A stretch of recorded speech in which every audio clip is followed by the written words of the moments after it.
Okay, so welcome to Dose of Truth. Hooray! So this is a quick introductory audio just to welcome you and tell you a little bit about the series, although we don't have too much planned.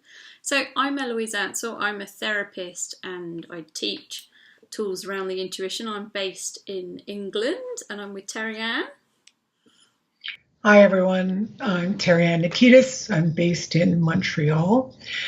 I've been studying the tarot since I was 11 years old, studying psychology as well.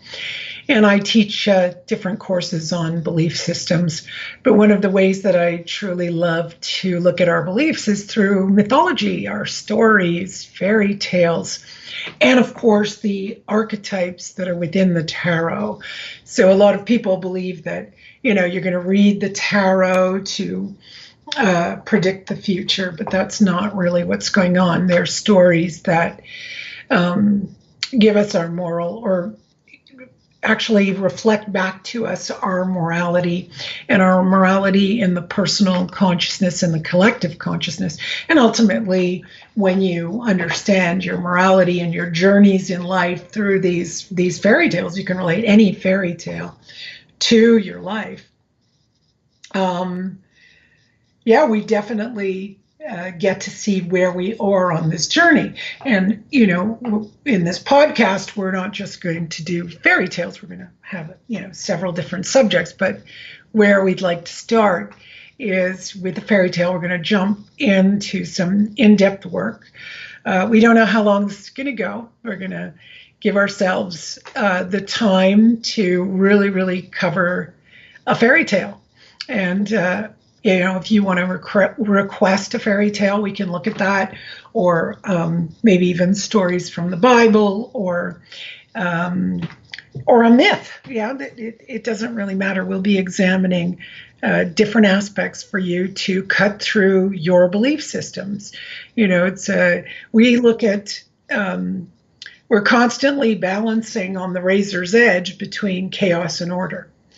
And when you think of chaos and order, chaos is the feminine and order is the masculine. That's easily discoverable within yourself. You can notice when you're in your masculine and notice when you're in your feminine. So we're going to be covering this quite a bit. So traditionally, we know the masculine is the provider and protector, and the feminine is the nurturer. Yeah, she's the one who nurtures and gives that support. So it doesn't matter whether you're the provider in your family and you're a female. This absolutely doesn't matter. It's just understanding when you're in your masculine and when you're in your feminine. So the first story we want to start with is Cinderella. And we're going to go really deep into some topics here. Well, as deep as we can go. And, feedback would be great, getting some feedback, and we can relook at ideas and re-explore them. And maybe even eventually, we're thinking about it, getting people to come on and we have a conversation as well and be able to explore topics, archetypes, whether it's through the tarot or any archetypal idea, and we'll be able to explore all of that. Right, Eloise? Yeah, so it's going to be exciting. I mean, you and me have so many great chats that we don't record. So we thought we'd just start recording them. And we've got loads of things that we've kind of explored over the years and want to discuss. And I think this would really value people. Not be of value to people. Yeah, and if you really, one of the questions you could ask yourself, do you want to understand your life better? Do you want to understand how you function even better? If you want to have a deeper understanding of your engagement in life and your relationship with people, your work and your life, this is amazing work to be doing. You can even do it on your own when you're apart from our podcast. But once you start listening, it's going to help give you tools to better understand your relationship, not only with your personal consciousness, which becomes very subjective and filtered. You start to have a deeper understanding of the collective consciousness. You can say part of the collective is we don't like murder, right? We don't want to kill people. Now, of course, you're going to tell me there are exceptions to the rule. There are, psychotics and psychopaths who would kill, and of course, but that's not the collective. Collectively, we don't want that to occur. Collectively, we want to nurture our children.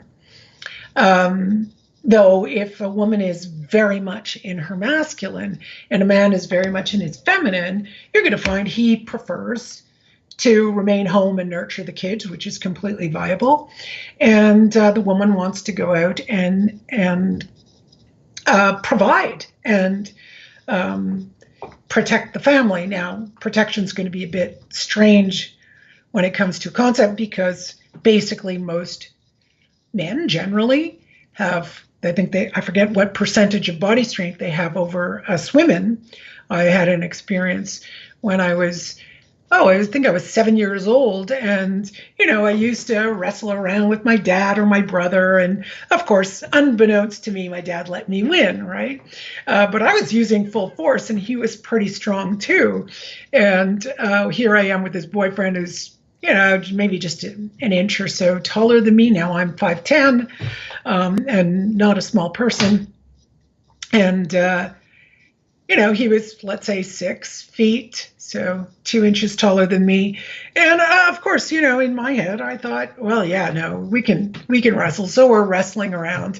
And within probably 5 seconds, he pinned my arms down, and I'm like, easy peasy, I can get out of this.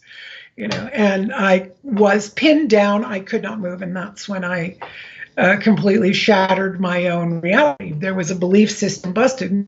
No, I can't beat a man. And he wasn't that big, nor was he worked out. I mean, I always worked out. I was a dancer. I was always exercising. And here's this guy who's already, 21 years old, been working a lot, of course, young and handsome, but definitely not like the guys we see today who are buff and trained. And, we didn't do that so much back then.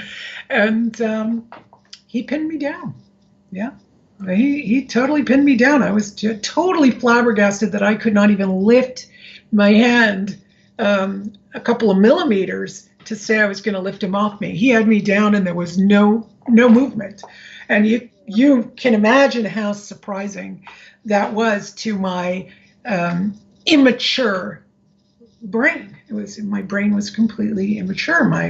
My feminine was completely immature, believing in such a fantasy. Now, that's not to say there aren't women who can beat up men. I can still, well, not anymore, but I could still arm wrestle some men and beat them.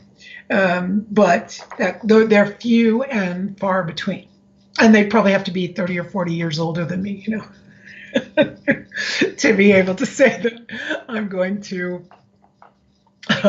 wrestle them or something. Yeah.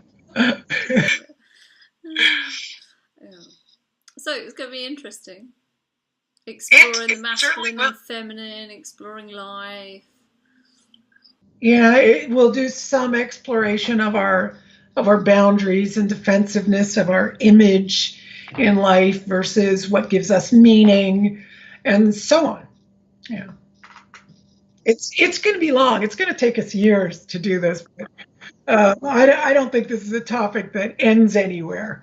But I do hope all of you who are joining us will have, some revelations, have some renewals and rebirths as you go through this. I certainly, when I start this work, every time I do it, something new arises.